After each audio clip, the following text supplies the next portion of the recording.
The chase was on, and this villain eluded both Midoriya and yourself at every turn. No matter how fast you ran, they seemed to run faster. Quickly splitting off to catch the villain off guard, you trapped them successfully in an alleyway, blocking their only escape. Ready to take them in, they took you by surprise when they charged towards you, their hand outstretched to cause you harm. You immediately felt a pair of arms wrap around you, twisting you out of the way of the villain's reach and taking the blow. A resounding boom echoed around the alleyway, causing your body to fly out of these arms and crash to the floor. You watched as the villain made a dash towards the street and flee into the light. With a groan, you pulled yourself up from the floor and scanned your surroundings. Midoriya? You called, knowing it was him that grabbed you earlier. The sound of soft sniffling caught your ear as you turned to the sound, finding his hero costume on the floor and a little head adorning its hood. Midoriya, now a child, began to cry with tears in the corner of his big green eyes. Oh my god, what? How? You crawled over to him, watching his eyes watch you with trembling lips. Midoriya almost cowered into the costume as you towered over him. Hey, it's okay, it's me. I'm sorry. I hurt you. He cried, the tears now falling. No, it's okay. You reassured as you began wrapping his costume around him. You saved me. Remember that. You picked up the little toddler, making sure he was close to you as you started to make your way towards the street, bouncing him in your arms in hopes it would cease his hiccups. Okay, let's go back home. We can continue another day and there's nothing wrong with that. You felt Midoriya's face snuggle into your shoulder, his tears wetting your shirt. When you returned home, you immediately tried to find something for the little bub to wear, opting for one of your loose shirts so that Midoriya wouldn't trip over on any longer ones. You admittedly thought he looked adorable, now settled down and walking around.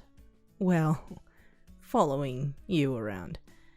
No matter where you went, he would stick by you, clinging onto your leg every time you stopped to do something. What's the matter? You asked after being clung to for the 5th time. Can we play? Midoriya asked bashfully. Whilst you were in the middle of some mundane chores, he sighed with a smile. Okay. What would you like to play? You asked, looking down at the toddler. Oh my, the hero! Taken aback by the sudden request, you turned to Midoriya, curious. How do you play that game? Midoriya met your eyes with excited ones of his own. After a short while of the toddler explaining in his own little way, you discovered it really was hide and seek, except you played the civilian that needed help. Every time Midoriya found you, you saw a bright smile on his face, jumping up and down with excitement every time he successfully located you. Found you! You soon began to raise the bar on your hiding skills, even going so far to hide in a closet, inside a box, wrapped in a blanket. Needless to say, Midoriya continued to find you. There you are! After hours of this game and running out of hiding spots, you sat with Midoriya on the couch to watch some television, knowing that there were still reruns on All Might's adventures airing. You couldn't help but smile at the bundle of energy he had, mimicking All Might's moves and giggling. Oh, you really look up to him, huh? You spoke softly, stretching your limbs. Well, I hope you return back to normal soon. We can't lose our progress on that villain. Eventually, while you drifted to sleep, you felt something land on your lap, finding Midoriya's little head laying there still with eyes glued to the screen. You smiled as you laid a hand on his head of curls, falling asleep.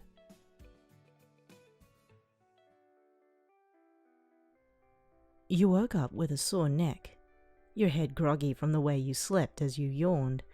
Shifting your weight, however, caused a pair of arms to tighten around your waist and something to snuggle into your stomach. Looking down, you found Midoriya with his head still laid on your lap, his face snuggling into the warmth of your body.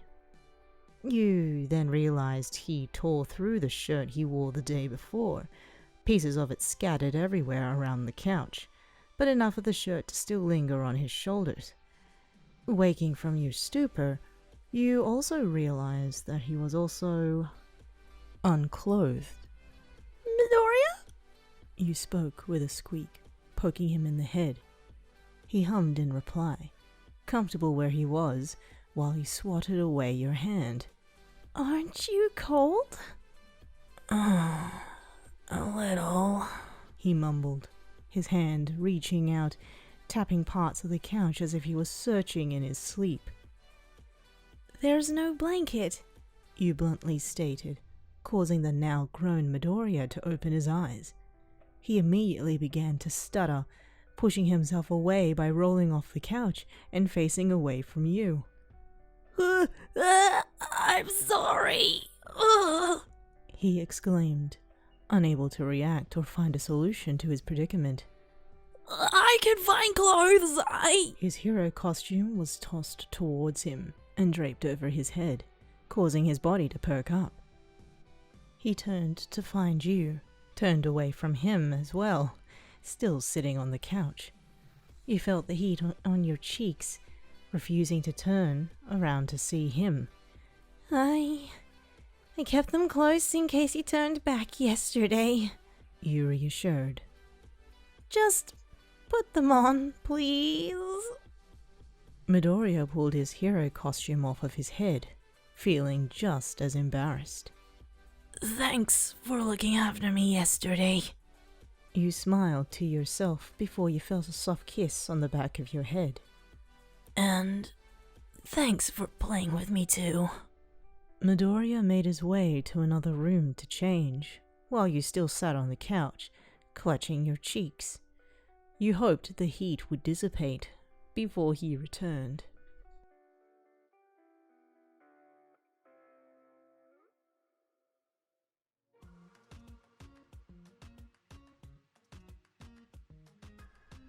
Todoroki continued to chase this villain around the city, resorting to using his ice to slide through and reach them in record time. From afar, you tried to keep up with him, spotting his body jump towards the villain before he disappeared. Todoroki? You called as you finally made your way to where you last saw him. The villain was nowhere to be seen, but you found Todoroki's hero costume lying on the floor. Within it, a bundle of movement caught your eye, before a big pair of eyes looked up at you, his small hands clutching up at you. You looked down at what looked to be Todoroki in disbelief, his body now half the size of his outfit. Cold, he spoke softly, still reaching out for you. Looking around, you spotted civilians starting to emerge to inspect the scene. You quickly wrapped Todoroki in his outfit, bundling him inside and keeping him warm. Yeah, it's cold, you agreed. Let's get you back home and warm you up, okay? Todoroki continued to stare at you while you were preoccupied with the public. You felt that the son of one of the top pro heroes shouldn't be seen the way he was, and hurriedly made your way out of the scene.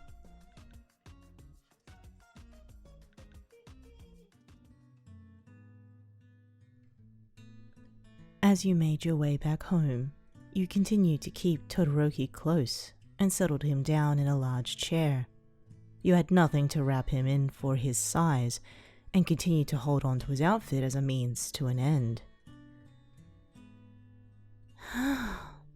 Well, what do we do with you?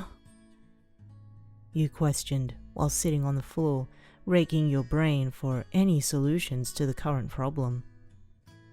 I wonder how long this quirk will last. Todoroki just sat and stared at you, watching you think. He slowly climbed off from the chair, and before you realized, he suddenly hugged your neck. It okay? He whispered, catching you by surprise. No cry. Even as a child, you found Todoroki to be observant, at least to your well-being. His hug grew tighter, snuggling his face into your neck to comfort you.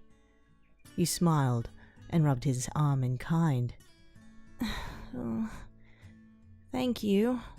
You turned to him, realizing that he was still naked before you looked away from him.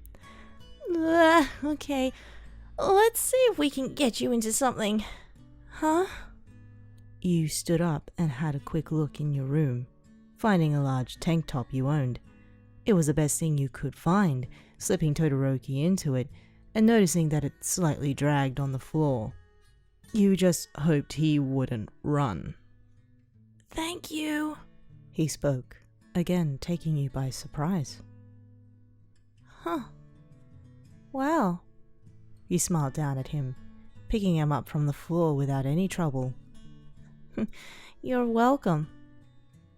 Most of the afternoon was spent doing mundane chores, which really entailed packing a pile of laundry and general cleaning.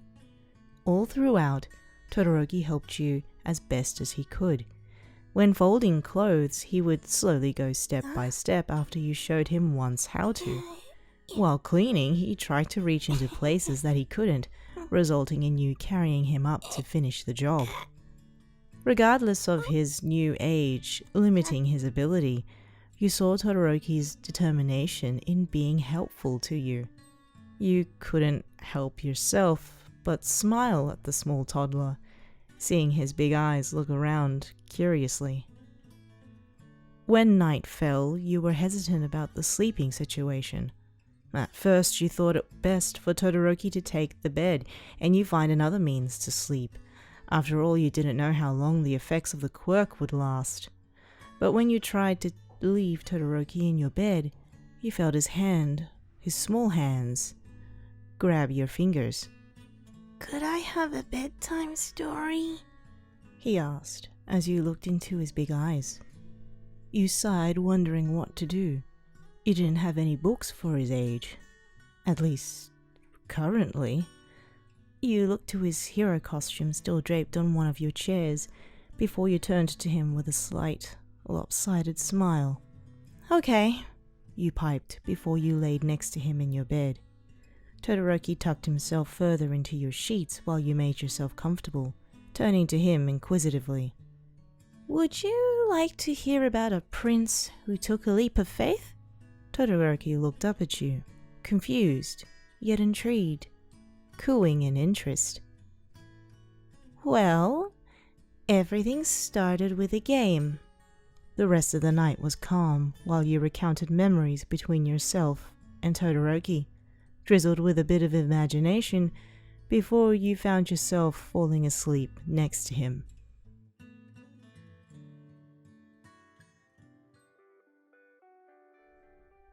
You woke up to find that you were alone in your bed. The little bundle that was beside you was nowhere to be found. Panic suddenly washed over you, jolting you out from bed as you looked around your room. You couldn't find him anywhere. Todoroki? You called, jumping out from bed. Where are you?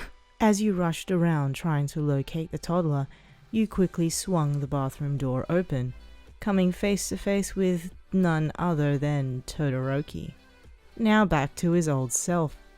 He looked down at you in confusion before you noticed that he was wearing nothing but your tank top, tight against his chest. He was only half decent. Your voice cracked as you wailed at the sight of him, slamming the door and turning around to hide your face in your hands. You didn't say a word, Embarrassment flushed through you, and you hoped you could cool yourself off from the heat that permeated through your cheeks. The sound of the door opened behind you, which made you turn your sights back onto him.